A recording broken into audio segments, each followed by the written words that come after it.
ছিল না, 15 বছর আগে বলতে দিতেছিল না, 15 বছর ধরে বলতে দিতেছিল না যে আওয়ামী লীগ 71 সালকে ব্যবহার করছে। তা আওয়ামী লীগ 71 সালকে ব্যবহার করেছে, এখন আওয়ামী লীগ মুক্ত আমরা একটা 71 সাল চাই, বিজয়ের চেতনাটা চাই, স্বাধীনতার চেতনা চাই, যা থেকে আওয়ামী লীগ বহু গুণ দূরে ছিল। মানে শেখ হাসিনার প্রতিটি কাজ আমি দেখা দিতে পারবো যে স্বাধীনতার বিপক্ষে ছিল, কিন্তু তাই বলে তো 71 যখন আমি বিজয় দিবস পালন করব তখন বঙ্গবন্ধুকে আমি আলাদা করে ফেলবো, আরও 5 জনের সাথে একসাথে করে ফেলবো, জয় বাংলাকে আমার বাদ দিতে হবে ঘোষণা দিয়ে, তারপরে হচ্ছে যে মুক্তিযোদ্ধাদেরকে আমরা ওই সম্মান আর দিব না। মানে আওয়ামী লীগের বয়ানটাই কি আমরা আসলে প্রতিষ্ঠিত করতেছি না? যারা আওয়ামী লীগের বিপক্ষে তারা এগুলির বিপক্ষে। না না, একেবারেই না, একেবারেই এরকম কোনো সিদ্ধান্তে আসাটা ভুল হবে বলে আমি মনে করি। যেটা ঘটেছে যে মানে 7 মার্চকে তো কেউ অস্বীকার করে নাই, কিংবা কেউ তো বলে নাই যে জয় বাংলা যে আমাদের ইতিহাসের অংশ, এটা কেউ অস্বীকার করছে না। কিন্তু এই জিনিসগুলোকে আওয়ামী লীগ এমনভাবে দলীয়করণ করেছিল, সেটা নিয়ে জনগণের মধ্যে একটা অস্বস্তি আছে, এটা তো আপনি স্বীকার করবেন নিশ্চয়ই। সেই অস্বস্তির কারণ থেকে এবার যে সমস্ত স্বর, যে ইতিহাসের যে সমস্ত দিক বা যে সমস্ত ব্যক্তিত্বরা আমাদের ঐতিহাসিক যে চরিত্ররা বাদ পড়েছিল, আওয়ামী লীগ যাদেরকে বাদ দিয়েছিল, তারা এবার সামনে চলে এসেছে এবং এই ঘটনাগুলো স্বতঃস্ফূর্তভাবেই ঘটছে। আর মুক্তিযোদ্ধাদেরকে অবমূল্যায়ন করা হচ্ছে এরকম আমার তো চোখে পড়ে নাই, বরং এবার ভুয়া মুক্তিযোদ্ধা যারা তারা চিহ্নিত হচ্ছে, মানে তাদেরকে চিহ্নিত করা হচ্ছে, আলাদা করা হচ্ছে। কিন্তু মুক্তিযোদ্ধারা তো অবশ্যই আমরা তো তাদের নিয়ে গর্বিত। যারা বাদ আমি একটা জিনিস যোগ করতে চাই। জি ডক্টর মুর্শিদ, জি আপনি শেষ করেন, তারপর আমি বলি।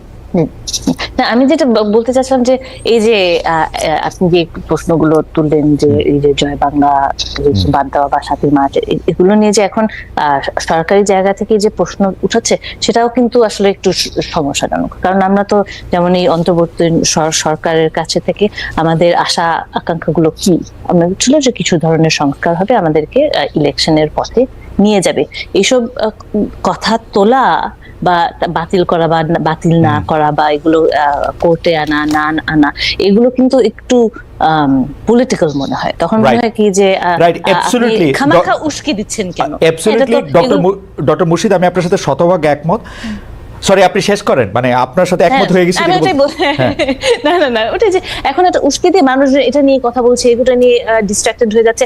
আমাদের তো কিছু এজেন্ডা আছে, আমরা তো কিছু জিনিস চাই। যেমন আমরা ল অ্যান্ড অর্ডার সিচুয়েশনে আমরা একটা স্থিতিশীলতা চাই, আমরা অর্থনৈতিক জায়গায় একটা স্থিতিশীলতা চাই, আমরা পলিটিক্যাল ইনস্টিটিউশন গুলোর মধ্যে কিছু ক্রেডিবিলিটি ফিরে আসুক চাই, যেন ইলেকশন গুলো হতে পারে, যেন জুডিশিয়ারিটা ঠিক থাকতে পারে, এরকম হত্যা মামলা যেন সবার উপরে দিয়ে না দেয়। এই ধরনের খুব গুরুত্বপূর্ণ কিছু কাজ আছে, সেখান থেকে আমাদেরকে ডিস্ট্রাক্ট করে ফেলে এই ধরনের বয়ান। ডক্টর মুর্শিদ, আপনাকে ধন্যবাদ। আপনাকে একদমই আপনার সাথে একমত হয়। আমি সারোয়ার তুষারের কাছে প্রশ্নটা করতে চাই যে জনাব সারোয়ার তুষার, আপনি কি খেয়াল করেছেন যে এই সরকারের সকল ধরনের ল অ্যান্ড অর্ডার, বাজার, এগুলি নিয়ন্ত্রণ করার চেয়ে এই সরকারের প্রধান কর্ম হয়ে দাঁড়াচ্ছে যে তারা কতটা আওয়ামী লীগের বিরোধী সেটা প্রমাণ করা। তারা তো কারো কাছে ভোট চাইতেছে না, তাদের তো এই এজেন্ডা হওয়া উচিত না যে তারা কতটা আওয়ামী লীগের বিপক্ষে। এবং আওয়ামী লীগের বিপক্ষে যাইতে গিয়া তারা কিন্তু আসলে আওয়ামী লীগের যে বয়ান ছিল যে ধরেন এই 7ই মার্চ, বঙ্গবন্ধু, এগুলির এগেনস্টে গিয়া তারা কি প্রমাণ করতে চাচ্ছে, সেইটা যদি একটু আমাদেরকে একটু বলেন যে এই সরকারের এজেন্ডার মধ্যে এগুলি ঢুকলো কেমনে? সরকারের এজেন্ডার মধ্যে তো এগুলি ঢোকার কথা ছিল না আসলে। আপনার টেকটা একটু শুনি সারোয়ার তুষার। না মানে সরকারের এজেন্ডা এগুলো ঢুকতে পারবে না কেন আমি বুঝতে পারছি না। আর আপনারা যেভাবে বলছেন, নাবিন আপাও বললেন যে এই সরকার পলিটিক্যাল না, আমাদের দৃষ্টিভঙ্গিটা এই ব্যাপারে ভিন্ন। এই সরকার আপনি বলতে পারেন এটা পার্টিজান সরকার না, এবং এটা সেই দলের মধ্যে দল যেভাবে ক্ষমতায় আসে ভোটের মাধ্যমে সেই ধরনের একটা সরকার না, কিন্তু এটা গণ অভ্যুত্থানের মধ্য দিয়ে গঠিত একটা সরকার, এবং it is out and out political, এই ব্যাপারে কোনো সন্দেহ নেই। এবং এটা ঠিক যে এই সরকারের অনেক কিছু নিয়ে আমাদের অনেক প্রশ্ন আছে এবং অনেক সমালোচনাও আছে। এর মধ্যে যেমন আইন শৃঙ্খলার কথা আপনারা রাইটলি বললেন, এটার অবস্থা খুবই নাজুক, তারপর বাজার পরিস্থিতির অবস্থা খুবই নাজুক, এগুলো সত্যি কথা। এবং এগুলো নিয়ে আমরা ডক্টর ইউনূস সাহেবকে অনুরোধ করেছি এবং তাকে আমাদের দিক থেকে বলেছি যে আপনাকে এর ব্যাপারে টপমোস্ট প্রায়োরিটি দিতে হবে। এগুলো ঠিক আছে, এগুলো নিয়ে, কিন্তু এটা বললে এটা না কেন, ওইটা কেন আসছে না এজেন্ডায়, আমি বরং বলবো যে কেন আসবে না। কারণ আপনি বাংলাদেশের অন্তর্বর্তীকালীন সরকার, এই আইডিয়াটা এর আগে কখনো ছিল না। এর আগে আমরা সর্বোচ্চ দলীয় সরকারের বাইরে তত্ত্বাবধায়ক সরকার দেখে অভ্যস্ত। এই অন্তর্বর্তীকালীন সরকার বা অস্থায়ী সরকার ছিল কিন্তু 91 সালে শাহাবুদ্দিন আহমেদ অন্তর্বর্তীকালীন সরকারই ছিলেন, তত্ত্বাবধায়ক সরকার। ওকে, ওইটার কাজ ছিল শুধুমাত্র একটা ইলেকশন আয়োজন করে দেয়া, বাট এই গভর্নমেন্ট কিন্তু সেই ধরনের একটা গভর্নমেন্ট না, অন্তত আমরা সেভাবে দেখতে চাইবো না। এটা আপনি দেখতে চাইবেন না সেটা ঠিক আছে, কিন্তু এই সরকারের কাজ কি তাহলে? এই সরকারের কাজ হচ্ছে প্রথমত সংস্কার করা, মানে যে কারণে বাংলাদেশে বারবার এই ধরনের আমরা আটকে যাই, স্বৈরাচারের মুখোমুখি করি। কে দিছে এই সরকারের কাজ? জনগণ দিয়েছে কেন? এইটা তো এটা কি খালেদ ভাই, আমরা একটা গণঅভ্যুত্থানের পরে এই সরকারকে পেয়েছি, এবং যে কারণে গণঅভ্যুত্থান করতে হয়েছে, মানে যে কারণে বাংলাদেশে গণঅভ্যুত্থান করতে হয়েছে শেখ হাসিনাকে সরানোর জন্য। না, নট জাস্ট দ্যাট, এটা আপনি মনে করতে পারেন, কিন্তু ব্যাপারটা একেবারে এরকম না শুধু শেখ হাসিনাকে সরানোর জন্য এই গণঅভ্যুত্থান ঘটে নাই, কারণ আমরা এরশাদকেও সরিয়েছিলাম এর আগে, তাই না? মানে এরশাদকে আপনি এক দফা এক দাবি, এরশাদ তুই কবে যাবি, তো এবারও কিন্তু তাহলে আপনি 34 বছর পরে আবার কেন একটা স্বৈর শাসকের কিংবা ফ্যাসিস্ট শাসকের বিরুদ্ধে আপনাকে দাঁড়াতে হলো কেন? এটা দাঁড়াতে হয়েছে তার কারণ হচ্ছে বাংলাদেশে সরকার পরিবর্তন হয় নির্বাচনের মধ্য দিয়ে, সরকার যদিও 2008 সালের পরে আর নির্বাচন হয় নাই, কিন্তু বাংলাদেশের স্বৈরতন্ত্রটা থেকে যাচ্ছে সিস্টেম আকারে, ফলে ওই ব্যাকল্যাশটা ছিল বলে এবার আপনি খেয়াল করবেন, আপনার নিশ্চয়ই মনে আছে। মানে তুষার, আপনি কি একটু বোঝার জন্য আপনি বলেন, আমি একটু বোঝার জন্য, তার মানে কি এই স্বৈরতন্ত্রটা শুধু শেখ হাসিনা সরকার না, তার আগেও যারা সরকার এসছে, খালেদা জিয়ার সরকার, তারাও স্বৈরতন্ত্র ছিল, এরকম আপনি বলতে চাচ্ছেন? মানে বাংলাদেশে স্টেট আর সরকার দুটোকে আমরা যদি একটু আলাদা করি তাহলে ভালো হবে, যে আমাদের স্টেট কাঠামোর মধ্যে একটা স্বৈরতন্ত্রের বীজ আছে, তারপর সেটা কম বেশি ধরা যাক এর আগেও অনেক অটোক্রেটিক সিদ্ধান্ত, অনেক অটোক্রেটিক কাজ অন্যান্য গভর্নমেন্টও করেছে, কিন্তু অ্যাজ এ হোল তাদেরকে পাইকারি দরে হয়তো সেই সরকারকে স্বৈরাচার বলা যাবে না, কিন্তু স্টেট কাঠামোর মধ্যে, সংবিধানের মধ্যে এটা রয়ে গেছে। কিন্তু শেখ হাসিনার সরকার এটাকে একটা ফ্যাসিজমে টার্ন করতে পেরেছে বিশেষত দুটো কারণে। একটা কারণ হচ্ছে যে সংবিধান যেভাবে একচেটিয়া ক্ষমতা, এটা আরেকটা হচ্ছে তার আওয়ামী লীগের কালচারাল এবং ন্যারেটিভের যে শক্তি, এই দুটো মিলে এখানে একটা ফ্যাসিজম তৈরি হয়েছে। এবং আপনার নিশ্চয়ই খেয়াল আছে যে 3 অগস্ট লাখো জনতার উপস্থিতিতে নাহিদ ইসলাম তখন তিনি বললেন যে এক দফাটা হচ্ছে ফ্যাসিবাদের পতন এবং ফ্যাসিবাদী ব্যবস্থার বিলোপ, নয়া রাজনৈতিক বন্দোবস্ত। তিনি কিন্তু এক দফার মধ্যে 3টা পার্ট আছে। এই ফ্যাসিবাদী ব্যবস্থার বিলোপ ঘটানো, অন্তত ঘটানোর রাস্তাটা, রোড ম্যাপটা পরিষ্কার করা, এটা কিন্তু এই ইউনূস সাহেবের যে সরকার, তার একটা প্রধান এজেন্ডা। আপনারা বলছেন, দুজনেই বলছেন যে এটা হচ্ছে নির্বাচনের রাস্তা ক্লিয়ার করাটাই হচ্ছে সরকারের কাজ, নির্বাচন দিয়ে চলে যাবে। আমরা এটা কিন্তু সেরকম হওয়া উচিত না। আপনার কাছে কি শুনেন তুষার সাহেব, শুনেন, ধরেন আমরা সবাই গণতন্ত্রে বিশ্বাস করি, তাহলে গণতন্ত্রে যদি আমরা বিশ্বাস করি, তাইলে আমাদের এই ম্যান্ডেটটা, এই দায়িত্বটা গণতান্ত্রিকভাবে নির্বাচিত সরকারের কাছে ছাড়া উচিত না? নাকি আপনি মনে করতেছেন যে গণতান্ত্রিকভাবে ছাড়া নির্বাচিত সরকারও এই সংবিধানে কাঠামোতে থাকলে তারাও ফ্যাসিস্টই হবে? সরি, প্রশ্নটা আরেকটু শেষ করতে। আপনার কাছে কি মনে হয়, ডক্টর ইউনূসের নেতৃত্বে যারা সরকারে এসেছেন তারা নির্বাচিত সরকার না, তারা গণঅভ্যুত্থান পরবর্তী একটা সময় অন্তর্বর্তীকালীন জন্য দায়িত্বে এসেছেন। আপনার কাছে কি মনে হয় না যে আমরা যে কোনো সংস্কারই করি না কেন, সেই সংস্কারটা করার জন্য আমাদের নির্বাচিত জনপ্রতিনিধি, যেহেতু সংবিধান অনুযায়ী জনগণ হচ্ছে সকল ক্ষমতার মালিক, তো জনগণকেই এই দায়িত্ব নেওয়া উচিত না? এবং জনগণ যাদেরকে রিপ্রেজেন্ট করবে আর কি, জনগণকে যাদেরকে নির্বাচিত করবে, মানে জনগণের রিপ্রেজেন্টেশন যাচাই করার একটা পদ্ধতি নির্বাচন, কিন্তু একমাত্র পদ্ধতি নির্বাচন, মানে এটা এখানে নাবিন আপা আছেন, উনি তো আচ্ছা, আমরা নাবিন আপাকে একটু জিজ্ঞেস করি। আপনার কাছে আচ্ছা আপনি শেষ করেন। হ্যাঁ, আপনি শেষ করেন। আমার এই লাইনটা শেষ না করলে, মানে আপনার সাথে অন্তত এই প্রশ্নে আমি এখানেই দ্বিমত করছি যে আপনারা যেভাবে বলছেন যে শুধুমাত্র আপনারা গণতন্ত্র এবং নির্বাচনকে গুলিয়ে ফেলছেন, অন্তত আপনি এই পর্যায়ে। আমরা কিন্তু অবশ্যই মনে করি যে নির্বাচন গণতন্ত্রের একটা পদ্ধতি, কিন্তু যদি স্টেট ডেমোক্রেটিক না হয় তাহলে শুধুমাত্র নির্বাচনের মধ্যে দিয়ে গণতন্ত্র করা যায় না। কারণ যদি তাই হতো তাহলে 2008 সালের পরে নির্বাচনের মধ্য দিয়ে এরকম একটা ফ্যাসিজমের খপ্পরে আমরা পড়লাম কেন? এটা কিভাবে ব্যাখ্যা করব? মানে স্টেট ডেমোক্রেটিক না হওয়া বলতে আপনি কি বুঝাচ্ছেন? 2008 সালে তো গণতান্ত্রিক ভাবেই শেখ হাসিনা নির্বাচিত হয়েছে, তো গণতান্ত্রিকভাবে নির্বাচিত হলে কেউ ফ্যাসিস্ট হতে পারবে না? মানে আপনি এটা বলতে গেলে মানে শেখ হাসিনা নির্বাচনের মধ্য দিয়ে সরকার এসেছিল, এটা বললে আমরা মোর অ্যাকুরেট হবে। হ্যাঁ, নির্বাচনের মধ্যে দিয়ে সরকারে এসেছেন, তো নির্বাচনের মধ্যে দিয়ে সরকারে এসেছেন, পরে ফ্যাসিস্ট হয়েছেন, পৃথিবীতে এরকম অসংখ্য উদাহরণ পাওয়া যাবে। তাই বলে কি ব্যবস্থাটার দোষ হলো? আর ডেমোক্রেটিক স্টেট না বলতে আপনি কি বুঝাতে চাচ্ছেন, এটা একটু ব্যাখ্যা করেন তো। স্টেট যদি ডেমোক্রেটিক না হয়, মানে বাংলাদেশের কনটেক্সটে আপনি এখানে সমস্ত ক্ষমতা তো এক ব্যক্তির কাছে। শেখ হাসিনা কিংবা যিনি প্রধান নির্বাহী থাকেন, তিনি চাইলেই জুডিশিয়ারিকে কন্ট্রোল করতে পারেন, তিনি চাইলেই সংসদ তার কথায় উঠে বসে, তিনি চাইলে সকল রাষ্ট্রীয় প্রতিষ্ঠান তার অধীনে। এটাকে আমরা বলছি যে এটা কোনো ডেমোক্রেটিক স্টেটের চেহারা হতে পারত না। আমি আপনাকে একটা উদাহরণ দিই, যেমন ধরুন জুলাই মাসে যখন আন্দোলন চলছিল, তখন কে করেছেন এই মুহূর্তে আমার মনে নাই, কেউ একজন রিট করেছিলেন যে এই যে আন্দোলনে গুলি চালানো হচ্ছে, এটাকে বন্ধ করার জন্য রিট করেছিলেন। তখন কিন্তু ওই রিটটাকে খারিজ করা হয়েছে। ছিল। আমরা যেভাবে বুঝি সেটা হচ্ছে যে আদালতের কাজ কিন্তু যখন সরকার মৌলিক অধিকার হরণ করে তখন তাকে জনগণের পক্ষে থাকতে হবে। এখানে যেটা হয় না, এটার কারণ কি?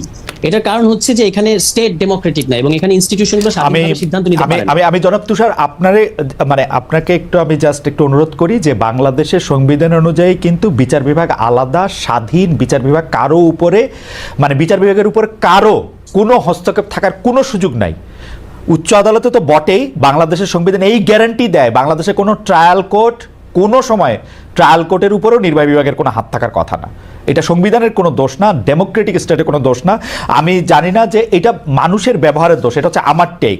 আমি আবার আপনার কাছে আসবো, আমি একটু ডক্টর মুর্শিদের কাছে আমি একটু জানতে চাইবো যে ডক্টর মুর্শিদ, এইটা কি আপনি এর সাথে একমত যে আসলে বাংলাদেশের স্টেটের মধ্যে আসলে যেহেতু এই সুযোগ আছে বাংলাদেশের ডেমোক্রেটিক ব্যবস্থায় যে কেউ একজন বেশি ভোট পাইলেই ক্ষমতায় চলে আসা এবং কোনো একটা প্রশ্নাতীত ক্ষমতার মধ্যে থেকে থাইকে যাওয়া, এর ফলে আসলে এই কাজগুলি শুধু নির্বাচন বা নির্বাচিত জনপ্রতিনিধিদের উপর ছেড়ে দেওয়ার ঠিক হবে না, বা আমরা বারবার এরকম প্রতারিত হয়েছি। সারোয়ার তুষারের এই বক্তব্যের সাথে আমরা একমত। এরশাদকেও যখন তাড়ানো হয়েছে তখন কিন্তু আমরা ভাবছিলাম যে এরকম হবে, কিন্তু হয় নাই আসলে। তো সেটার মধ্যে আসলে কি করা, ডক্টর মুর্শিদ আপনি যদি একটু আপনার টেকটা বলতেন। এটা ঠিক যে ইলেকশন তো গণতন্ত্র বোঝার জন্য একমাত্র চাবিকাঠি না, অন্যান্য ইনস্ট্রুমেন্টও আছে।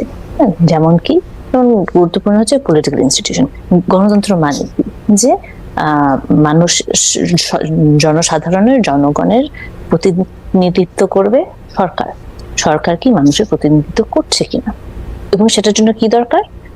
সংযোগ, যে মানুষ কি চায় সেটা সরকারের কাছে পৌঁছাতে হবে।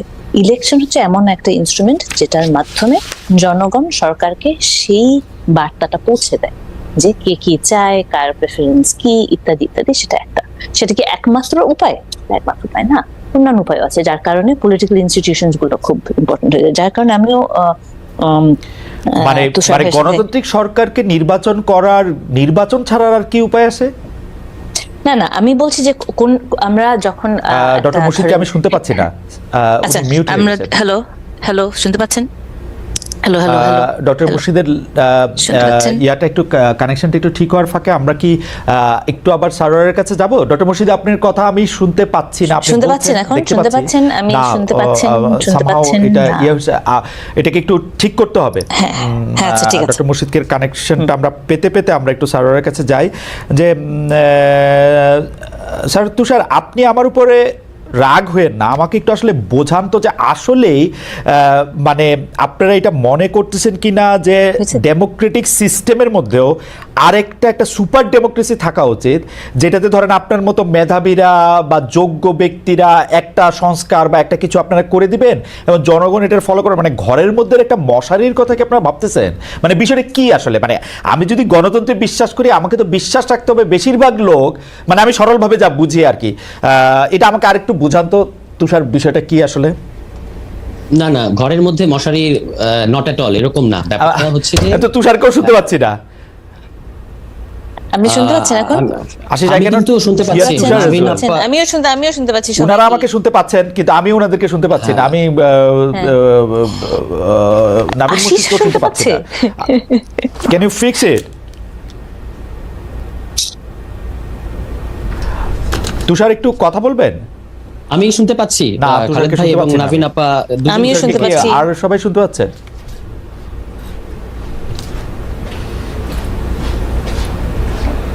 তুষার আপনি কথা বলেন, এটা বোধহয় আমি শুনতে পাচ্ছি। আমি জানি না যে যারা দেখছেন বা শুনছেন তারা শুনতে পাচ্ছেন কিনা। তারা শুনতে? জি, হ্যাঁ তুষার শুনতে পাচ্ছি আমরা পরিষ্কার। জি বলেন। ওকে, প্রশ্নটা হচ্ছে যে ডেমোক্রেসির ভেতরে একটা সুপার ডেমোক্রেসি এরকম কোনো ব্যাপার না। ব্যাপারটা খুব ক্লিয়ার। আমরা বলছি যে এটা হচ্ছে রাষ্ট্র গঠনের একটা ব্যাপার। আপনি যখন নির্বাচনের কথা বলছেন, সেটা হচ্ছে সরকারের সাথে সংশ্লিষ্ট একটা বিষয়, যে গণতান্ত্রিক রাষ্ট্রে কারা সরকার পরিচালনা করবে, জনগণ তাদেরকে বেছে নেওয়ার পদ্ধতি হচ্ছে যে তারা ভোট দিয়ে সরকারে পাঠাবে কোন রাজনৈতিক দলকে। কিন্তু আমরা বলছি যে এখন তো ইনস্টিটিউশন ঠিক করার বিষয়, ইনস্টিটিউশন গুলোকে সংস্কার করার বিষয়। এটা তো যদি আমরা এখনকার যে পরিস্থিতি এটাকে অক্ষুণ্ণ রেখে শুধুমাত্র একটা ইলেকশন দিয়ে রাজনৈতিক দলগুলো ক্ষমতায় আসবে, কি গ্যারান্টি আছে যে তারা করবে? যেটা রিজওয়ানা আপা বলেছেন যে আপনারা 53 বছর করলেন না কেন, এটা কিন্তু একেবারেই একটা ঠিক প্রশ্ন, যে তারা 53 বছর তো করে নাই। এমনকি 91-এও যেটা রেহমান সোবহান সাহেব লিখেছেন, আপনি নিশ্চয়ই পড়েছেন, যে তখনও 29টার মতো টাস্ক ফোর্স হয়েছিল সংস্কারের উদ্দেশ্যে, একটারও কোনো আলোর মুখ দেখে নাই, কোনো ধরনের কোনো সংস্কার হয় নাই। ফলে আমাদের এই সমস্যাগুলো থেকেই যাচ্ছে। এই কারণে এই কথাটাকেই ছাত্র যারা নেতৃত্ব দিয়েছে আন্দোলনে, তারা বলেছে ফ্যাসিবাদী ব্যবস্থার বিলোপ ঘটাতে হবে, কথাটা ওখান থেকে আসছে।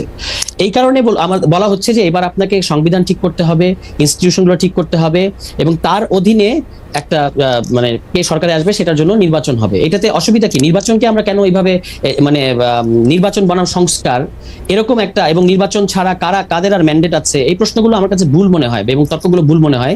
ম্যান্ডেট তো জনগণ এই সরকারকে দিয়েছে, গণঅভ্যুত্থানের চেয়ে তো বড় কোনো ম্যান্ডেট হওয়া উচিত না। মানে 90% পিপল, একমাত্র শেখ হাসিনার যারা একেবারে অ্যাপোলজিস্ট কিংবা দালাল, তারা বাদে সকল বাংলাদেশের সকল জনগণ পক্ষে ছিল, এই গণঅভ্যুত্থানের পক্ষে ছিল, তারা অংশ নিয়েছে।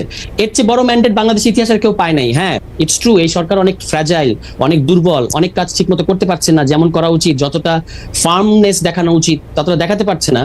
কিন্তু বাংলাদেশের ইতিহাসে এত বড় ম্যান্ডেট আর কোনো গভর্নমেন্ট পেয়েছে এরকম আমারও তো জানা নেই। আপনি যদি আমি যদি ভুল বলে থাকি আপনি আমাকে শুধরে দিয়েন, যে আর কোন সরকারের, কারণ এখানকার গভর্নমেন্ট যারা সরকারে আছে তাদের সাধারণত আপনার সাথে আলোচনাটাই তো মানে আপনাকে শুনে যাওয়া ছাড়া তো আমার আর কিছু করার নাই, কারণ প্রশ্নটাই তো ভুল, আপনি ভুলে যান। না কারণ আপনার কাছে মনে হচ্ছে যে দিস ইজ না, যাই হোক আপনি শেষ করেন। ওকে, সো আমি যেটা বলছি সেটা হচ্ছে গণঅভ্যুত্থানের পরের রোডম্যাপটা হচ্ছে আমরা যেভাবে বুঝি, এবং এটা অ্যাবসলিউটলি রাষ্ট্রবিজ্ঞান অনুযায়ী এটাই ঠিক, যে গণঅভ্যুত্থানের পরে একটা অন্তর্বর্তীকালীন সরকার এসেছে, তারা অনেকগুলো সংস্কার কার্যক্রম হাতে নিয়েছে। এই সংস্কারগুলো করতে পারলে এটা ইলেকশন, এটা মানে eventually will follow this reform proposals. তো এটা তো ইলেকশন হবে কি হবে না এই প্রশ্নেরই কোনো অর্থ নাই, ইলেকশন তো অবশ্যই হতে হবে। কিন্তু ইলেকশন হওয়ার পরে যে আপনি ইলেকশনের মধ্য দিয়ে যে সরকার আসবে সে যে আবার মানে এরকম একটা অটোক্রেটিক হবে না, তার কি গ্যারান্টি? এই গ্যারান্টিটুকু নিশ্চিত, মানে ছাত্ররা রক্ত দিতে চায় না রাজপথে, সোজা কথায়।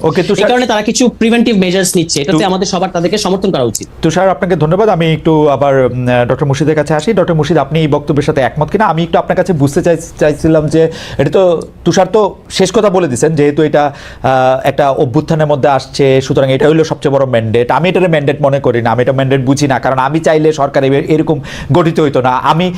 আমি যদি এই ম্যান্ডেটের মধ্যে থাকতাম, ডক্টর ইউনূস আসতো না ক্ষমতায়। আমি যদি এই ম্যান্ডেটের মধ্যে থাকতাম, উপদেষ্টাদের মধ্যে 5 জন আসতো, 6 জন আসতো না। আমি তো এটার মধ্যে থেকে অংশগ্রহণ করি না, কিন্তু আমি প্রাণপণে চাইছি শেখ হাসিনা ক্ষমতা থেকে চলে যাক। এখন আমাকে আপনি বলতে পারেন যে আমার ম্যান্ডেটটাতে লিখে, আমার ম্যান্ডেট ছিল যে শেখ হাসিনা ক্ষমতা থেকে যাইতে হবে, বিকজ উনি ফেসিস্ট, উনি ইনস্টিটিউশনগুলি ধ্বংস করছে, উনাকে যাইতে হবে। কিন্তু রাষ্ট্র গঠন, সরকার গঠন, এটা তো আমি বুঝি না যে এর মধ্যে আমি ম্যান্ডেট কোথায় দিলাম। ডক্টর মুর্শিদ, আমার একটু যদি সাহায্য করেন। আমি কি পাঁচ লাইন দিয়ে শুরু করবো নাকি বিশ্লেষণ? জি জি, আপনি যে ইচ্ছা আপনি শুরু করেন। না, আমি শুরু করি ওই জায়গা থেকে যে গণতন্ত্র, যখন আমরা গণতন্ত্র বলতে আমরা কি বুঝি যে সরকার প্রতিনিধিত্ব করবে, যেটা আমি বলছিলাম তখন, যে এবং বিভিন্ন মেকানিজম থাকবে যেভাবে যার মাধ্যমে জনগণ সরকারের সাথে যোগাযোগ করবে, জনগণ সরকারকে জানাবে তারা কি চায়। কারণ গণতন্ত্রের ব্যাপারটাই সেটা, জনগণকে বলতে হবে তারা কি চায় এবং সরকার সেটা ডেলিভার করবে বা করবে না, একটা নেগোসিয়েশন হবে ইত্যাদি। এবং এইটার মেকানিজম গুলো কি? তার মধ্যে একটা মেকানিজম হচ্ছে ইলেকশন। তার মধ্যে দিয়ে আমরা সাধারণ মানুষ সরকারকে জানাই যে আমাদের কোন দল ভালো লাগে, কোন দল লাগে না, ইত্যাদি ইত্যাদি আমরা জানি। এবং সেটা ছাড়াও অন্যান্য উপায়ও আছে, যার কারণে পলিটিক্যাল ইনস্টিটিউশন গুলো খুব গুরুত্বপূর্ণ হয়ে যায়। তুষার ভাইয়ের ওই কথাগুলো খুবই গুরুত্বপূর্ণ, যেটা হচ্ছে পলিটিক্যাল ইনস্টিটিউশন গুলো আমাদের সংস্কার করা দরকার ওই কারণেই, কারণ আমরা চাই যে সেগুলোও গণতান্ত্রিক কায়দায় হোক। তার মানে কি? তার মানে যে তারাও এই মেকানিজমেই চলুক, যে ইলেকশন, আমরা ইলেকশন কোনো কারণে ইলেকশন হলো না, কিন্তু তার মানে যে আমরা জনগণ কি চাই আমরা সেটা জানতে পারছি না, সেটা যেন না হয়। কারণ ইনস্টিটিউশনের কাজগুলোই হচ্ছে এই কমিউনিকেশন চ্যানেল হিসেবে কাজ করে। তার মধ্যে মিডিয়া পড়বে, তার মধ্যে জুডিশিয়ারি পড়বে, তার মধ্যে পার্লামেন্ট পড়বে। এবং এই ইনস্টিটিউশনগুলো যদি সঠিকভাবে কাজ করে তাহলে কিন্তু আমরা অন্যান্যভাবে জানতে পারবো জনসাধারণের চাহিদাগুলো কি। এখানে যদি কিছু ফেলিয়ার থাকে তাহলে আমরা রাস্তায় নামবো, পিটিশন করব ইত্যাদি নানান ধরনের পলিটিক্যাল অ্যাক্টিভিটি আছে, যার কারণে ধরেন ওই গুড সিটিজেনশিপ মানে কি? তার মানে যে আমি অ্যাক্টিভ একজন নাগরিক হব এবং আমি এই কমিউনিকেশন চ্যানেল যে ঠিকঠাক থাকবে সেটার দিকে আমিও নাগরিক হিসেবে আমি তৎপর থাকবো এবং আমি এই চ্যানেলগুলো ব্যবহার করবো। আমেরিকাতে যেমন আপনি চিঠি লিখতে পারেন সেনেটের দিকে, রাষ্ট্রপতিকে, সবাইকে, হ্যাঁ, যে আমি কি চাই সেগুলো ব্যক্ত করার জন্য ওগুলো একজন পড়বে, ওগুলো চিঠির উত্তর দিবে। হ্যাঁ, এগুলো নানান ভাবে, এগুলো হচ্ছে গিয়ে ডেমোক্রেসির কাজটাই হচ্ছে গিয়ে কমিউনিকেশন, যে জনগণ এবং সরকারের মধ্যে কমিউনিকেশন। এবং ওটার হাজারোটা, যদি আচ্ছা হাজারোটা না, মানে এমনি বললাম আর কি, যে ধরেন নানান ধরনের মেকানিজম থাকবে, একটা মেকানিজম শুধু না, যাতে একটা জায়গায় গন্ডগোল হলে আমরা অন্যান্য চ্যানেলগুলোর মাধ্যমে আমরা জানতে পারবো। এমন হবে না যে আমরা যেটা যেমন শেখ হাসিনা আমলে দেখছি যে সে একেবারেই ডিসকানেক্টেড জনসাধারণের কাছ থেকে, সে জানিই না, বুঝছেই না, এমন যেন না হয়। কেন ওগুলোই হচ্ছে গিয়ে সাইন। ডক্টর মুর্শিদ, আমার মনে হয় যে জনাব সারোয়ার তুষারের কথা এবং আপনার কথা আমি কিছু কিছু বুঝতে পারছি, কিন্তু ঘটনা হচ্ছে যে না, আমি আপনার কথাতে আসি এখন। হ্যাঁ, যে এখন এই যে এখন হচ্ছে কি ম্যান্ডেটের প্রশ্ন। হ্যাঁ, যে গণ অভ্যুত্থানের পরে কি হবে, এখানে কিন্তু কোনো ব্লুপ্রিন্ট নেই। হ্যাঁ, এবং এইখানেই আমার মনে হয় উইকনেসটা, যে ঠিক আছে গণ অভ্যুত্থান হয়েছে, আপনি যেটা বলছিলেন, আমরা সবাই, আমি নিজের কথাও বলি, আমরা কখন রাস্তায় নামলাম শিক্ষক হিসেবে, যখন দেখলাম আমাদের ছাত্রছাত্রীদেরকে মারা হচ্ছে। আমাদের ছাত্রছাত্রীকে মারার অধিকার তো কারণ নেই, কেন মারবে? এটা আমার এই দেশে হোক, প্যালেস্টাইনে হোক, আমেরিকাতে হোক, এরা সবাই আমাদের ছাত্রছাত্রী, আমাদের ছাত্রছাত্রীর গায়ে আপনারা হাত দিবেন না, এই কথা বলতে কিন্তু আমরা রাস্তায় নেমেছি। আমরা কি নতুন সরকার গঠন করবো